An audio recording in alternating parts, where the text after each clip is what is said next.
TV Web Manaim apresenta Conversas Bíblicas. Eu saúdo todos vocês que nos assistem com a paz do Senhor Jesus. Esse é o programa Conversas Bíblicas, um programa que há vários anos está no ar, sempre às quintas-feiras, sempre com um conteúdo inédito para você. E nós estamos numa sequência abordando o tema A Carta de Judas. Uma carta pequena, um livro, né, pequeno da Bíblia, lá no finalzinho, antes de Apocalipse, uma carta que tem um capítulo só. E nós estamos numa sequência já, esse é o terceiro programa tratando desse tema e eu, inclusive, quero convidar você a assistir os programas anteriores. Você pode assistir no canal da Igreja Cristã Maranata no YouTube. Aliás, lembrando que nós estamos transmitindo agora pela Rádio Manaim, pela TV Manaim, pelo Facebook da Rádio Manaim, também pelo canal da Igreja Cristã Maranata no YouTube. São as plataformas que estão sendo utilizadas para que você tenha a opção de assistir ou de ouvir ao programa Conversas Bíblicas, tá bom? E, como eu disse, o tema é a Carta de Judas. E, mais uma vez, nós recebemos aqui o pastor Amadeu Loureiro. Amadeu, paz do Senhor. A paz do Senhor, Josias. Amém. Vamos seguir lá. Bom, o texto que nós vamos usar como texto base para essa edição do programa é a Carta de Judas, o capítulo é único, né? O verso é o verso de número 8, e que diz assim: E contudo também estes, semelhantemente adormecidos, contaminam a sua carne e rejeitam a dominação e vituperam as autoridades. Amadeu, já falamos sobre a fé, já falamos sobre a questão da fé e da razão. E esse texto que nós lemos aqui fala da rejeição ao governo do Espírito Santo, da desobediência, né, daquilo que Judas tem o cuidado de alertar a igreja para evitar se contaminar e evitar perder a fé que lhes foi dada, né? Então isso aqui é essa relação. Como é que nós podemos entender, do ponto de vista profético, essa direção aplicada à igreja hoje? Interessante, Josias. Há muita coisa para se dizer. É incrível a riqueza de informações proféticas que existe na Carta de Judas. Nós estamos fazendo quase que apenas uma síntese de alguns pontos mais importantes, mas existem inúmeros outros pontos que não vai dar tempo, não vai dar nem condição de falar aqui. A partir do versículo 8, interessante, quando você lê a Carta de Judas, você que está ouvindo e assistindo, e você quando lê, e você vai percebendo que à medida que você vai saindo dos primeiros versículos, vai também saindo do tempo dele, vai mergulhando em outro tempo. É como se ele fosse caminhando na história, entendeu? Na história que não está no tempo dele. Então ele vai caminhando, ele vai andando do tempo, entendeu? Porque a partir do versículo 8 não tem muito a ver com o momento que ele está vivendo, entendeu? Parece que é uma descrição de um momento que não é o dele, que não é o momento ali atual, né? É como se fosse... Então ele começa... Aí o que ele aborda? Aí ele aborda de uma forma que, se alguém naquela época lesse a carta, talvez não entendesse. Ele diz que, semelhantemente, adormecidos contaminam a sua carne. Veja, ele tá citando uma coisa que é bem próprio do nosso tempo. Nós somos uma parte de uma obra criadora. O homem é parte de uma obra criadora. Isso é ponto pacífico. Ponto pacífico, tá, tudo bem. Agora, de que forma nós fomos feitos? E para que propósito nós fomos criados? A obra criadora, ela tem leis, ela tem preceitos, ela tem como dizer assim, normas, né? Por exemplo, você sabe né, a lei do universo, a lei daquilo que é físico, tudo segue normas, como o próprio homem, vamos supor. Deus fez o homem à sua imagem e semelhança. O que ele está dizendo aqui? Ele está dizendo que o homem abandona isso. Entendeu? Então ele abandona, ele agride o propósito de Deus na obra criadora dele. Então, Deus fez o homem à sua imagem e semelhança. E o que aconteceu? O adversário entrou e desvia tudo isso. É o que ele está dizendo aqui, poxa. Entendeu? Então, o homem, ele agride, né? Adormecidos, ele contamina a sua carne. Olha, eu não vou nem entrar em detalhe com isso aqui, que todo mundo já sabe o que é. Pô. Contamina a sua carne. Quer dizer, aquilo que é dentro daquilo que é biológico, físico e biológico. A expressão que me ocorre aqui agora, ele se permite violentar a si mesmo, exatamente, ou seja, agredir-se a si mesmo, si mesmo, dentro daquilo trazer um prejuízo a si mesmo que não era o propósito de Deus quando o criou. Deus não criou para aquilo. Ele não foi criado. Então, ele agride a própria a obra criadora de Deus. Quer dizer, ele está mostrando isso aqui, poxa, isso é fora do tempo dele. Então, eles contaminam a sua carne, rejeitam a dominação e vituperam a dignidade. Quer dizer, eles agridem a tudo, poxa. Todo o propósito de Deus naquilo que era para o homem.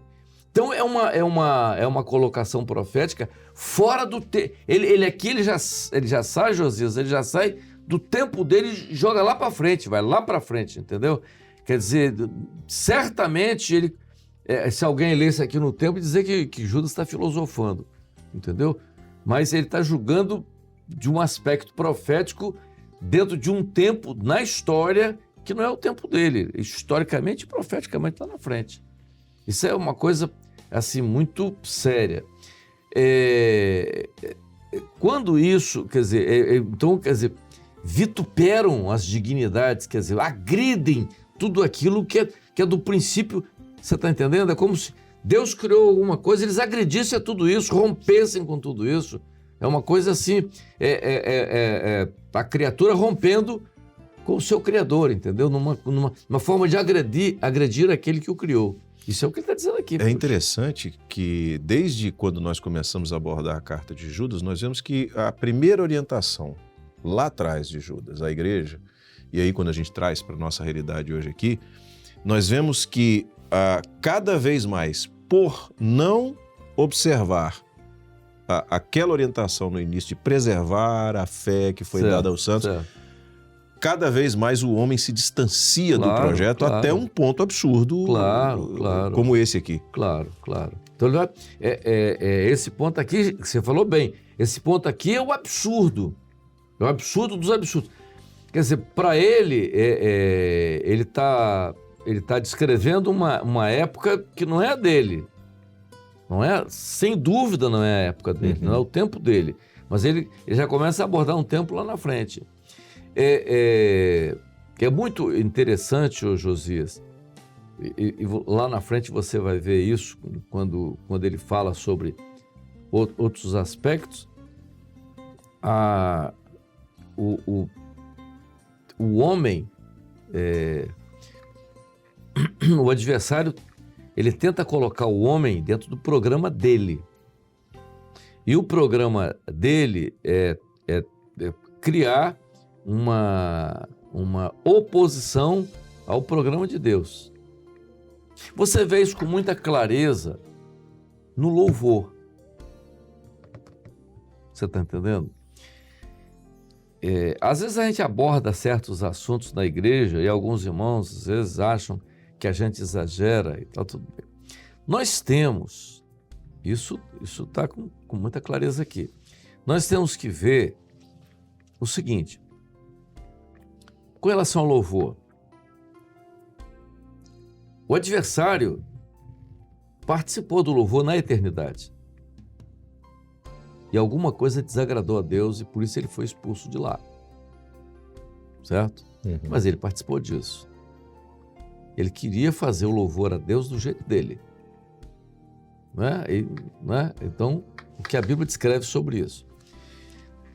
Quando você pega hoje, e você, no tempo da igreja, hoje, nesse tempo profético de hoje, nós começamos a ver que o adversário tenta fazer do louvor aquilo que um dia ele fez na eternidade. Ele tenta desviar, entendeu? De que forma ele tenta desviar? A Bíblia não é muito detalhista sobre isso, mas a Bíblia é clara sobre a adoração a Deus. Então, há uma característica de adoração a Deus. E você vê hoje uma forma de adoração que não está dentro do programa estabelecido por Deus de adoração. Então, se esse louvor que está aqui, ele está fora das características da adoração de Deus, esse louvor aqui, ele não é do Espírito Santo, ele é do outro. Entendeu? É por isso que nós, como igreja, temos que... Porque é o seguinte, você vê às vezes certas coisas em nome de louvor,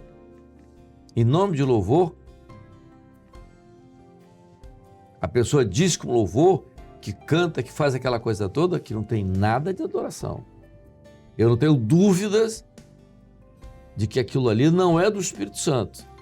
Quem está movendo aquilo não interessa, mas não é aquilo que o Espírito Santo quer, entendeu? Mas tem que ter cuidado, porque o adversário também tentou fazer isso. Então, para ele desvirtuar aqui, poucos. É por isso que a gente tem que ter muito cuidado com o louvor. E a carta, ela observa isso, ela mostra isso. Você falou, a gente estava conversando um pouco antes da gente entrar no ar, por exemplo, sobre o verso 11, que fala sobre Caim e Abel. E dentro disso que você acabou de dizer agora, sobre o louvor, o que nós vemos, porque o que causou aquela situação final ali, e Caim matou Abel, é que ambos adoraram. Um adorou de acordo com o projeto, o outro adorou fora do projeto. Mas o projeto de Caim era mais simpático. Sem dúvida nenhuma. Do ponto de vista humano. Mais simpático. Ele apresentou para Deus fruto da terra. Não, ele levou lá melancia, abóbora, fruto, maçã, pera, aquela coisa toda. Tá tudo bem. Não é? Abel levou o quê? O cordeiro morto. Matou animalzinho, poxa.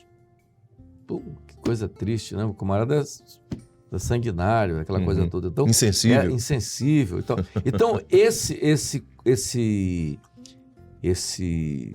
essa ação de Abel é dramática, é contundente, é agressiva e tal. De Caim não, poxa. De Caim é simpático.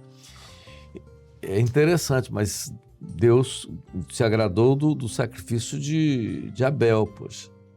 Porque era profético. Aí é que está o problema do louvor. Você entrar numa coisa e louvar dançando, cantando, pulando, pirueta, faz aquela coisa toda, é um negócio mais agradável, né? E tal, e vai para lá, faz aquilo. Bonito de se ver. Bonito de se ver, tem aquela plástica toda, aquela coisa toda. Todo mundo gosta daquelas coisas animadas. Eu não vou aqui julgar isso. Isso é mais agradável, mais simpático do que às vezes você vê um louvor, entendeu? Que tem um outro jeito. Mal pergunto, qual o louvor que agrada a Deus? Aquele ou esse? Entendeu? Qual o sacrifício que agradou a Deus? Foi o de Caim ou de Abel? É isso que a gente tem que ver. E a carta de Judas mostra isso, entendeu? É o domínio. Você deixa o domínio do Espírito Santo, você está na razão e tal. É muito... você vai ver o desenvolver. É por isso que eu digo, a carta tem muita coisa para ser vista. Daí você podia falar aqui sobre um mês sobre a carta. Diversos aspectos da carta de Judas. Você falou, antes de nós entrarmos no ar, você falou sobre alguns aspectos. Um deles foi sobre Caim e Abel. E o que é que você acha que é mais interessante a gente trazer aqui sobre a carta de Judas nessa síntese que nós estamos fazendo? Olha... o que a carta diz, ele faz uma...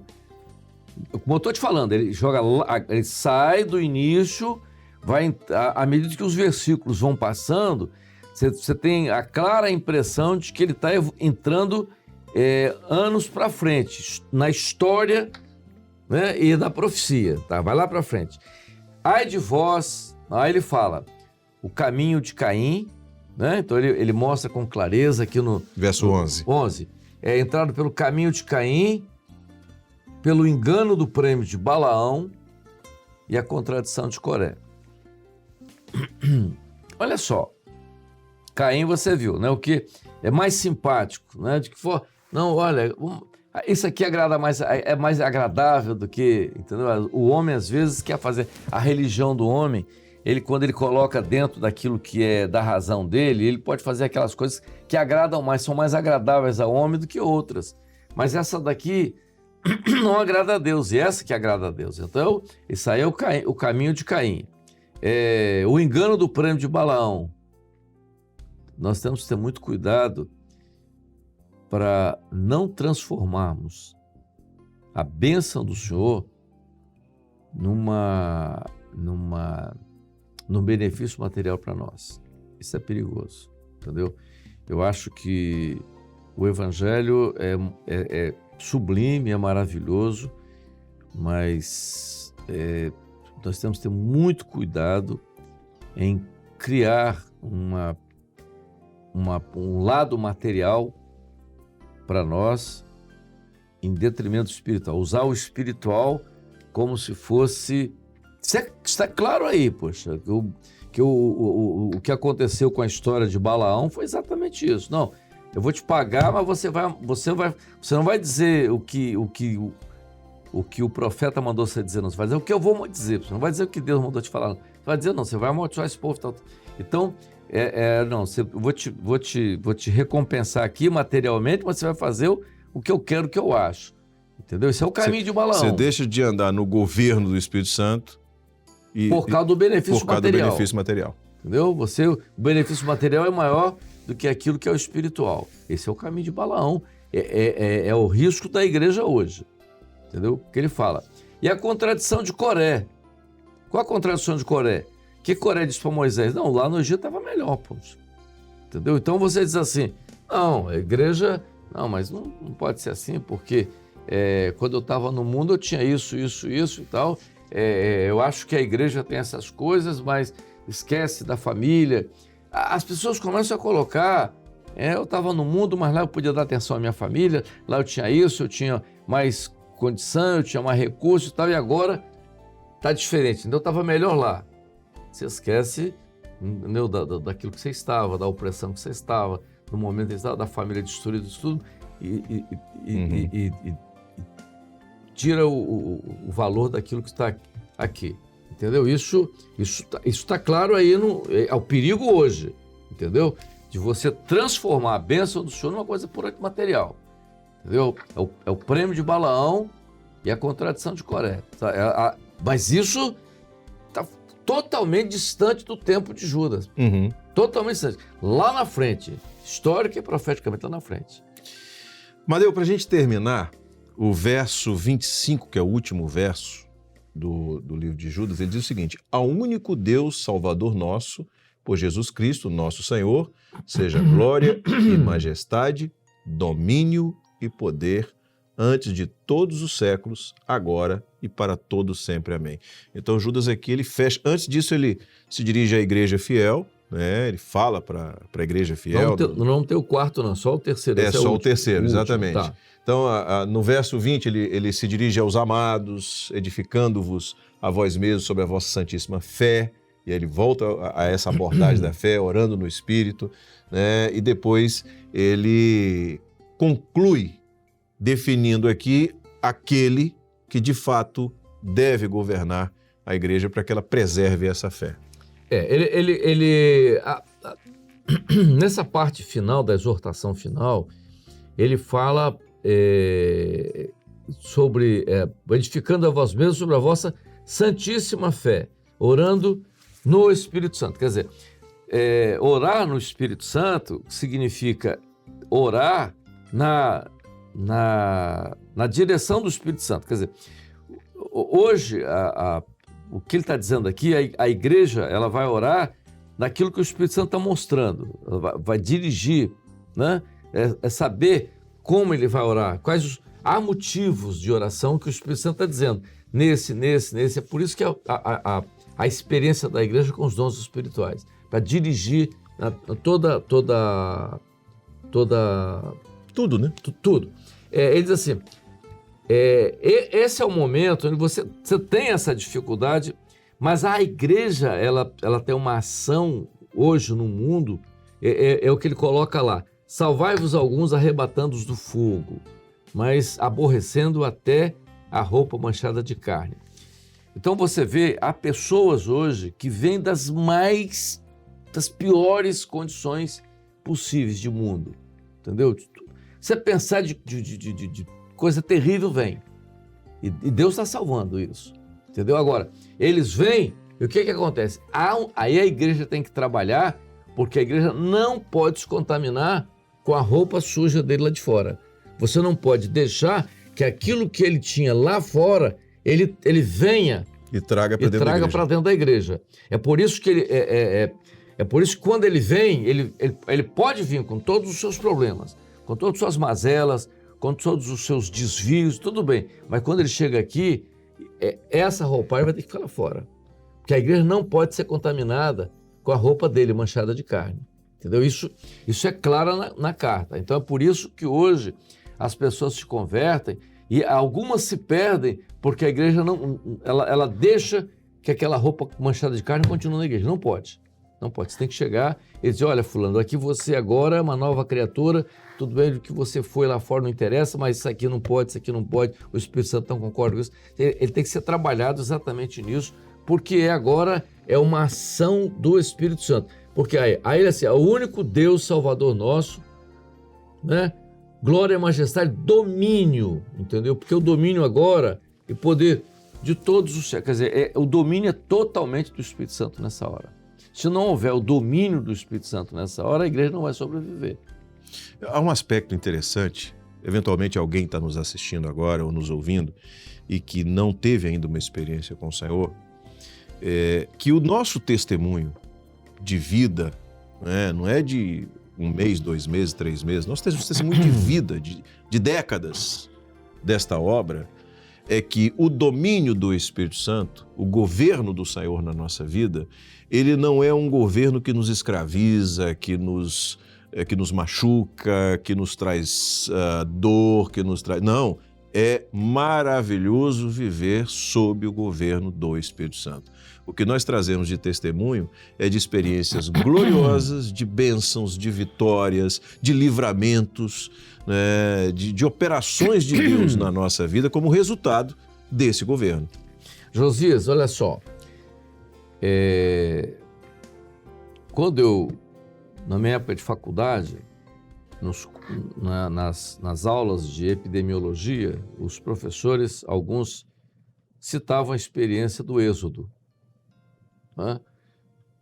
Porque você imagina aquele povo naquela época, sem nenhum conhecimento científico que se tem hoje, e seguiram normas espetaculares com relação à saúde pública. Você tinha 1 milhão de pessoas migrando durante 40 anos por um deserto. Regiões inóspitas, dificílimas. Tá. Aí você tem esse povo, não é? Nascendo, morrendo, adoecendo, entendeu? Doenças. Então, como você administrar 1 milhão de pessoas nessa migração? Então, as normas que Deus deu para a preservação desse povo são extraordinárias. Que a ciência hoje questiona como isso aconteceu naquela época, não vou entrar em detalhes, mas a epidemiologia fala. Mas por que Deus fez isso? Porque a obra criadora é dele, ele tem o domínio da obra criadora, então ele disse, você vai fazer isso, isso e isso, entendeu? Vamos pegar nos nossos dias.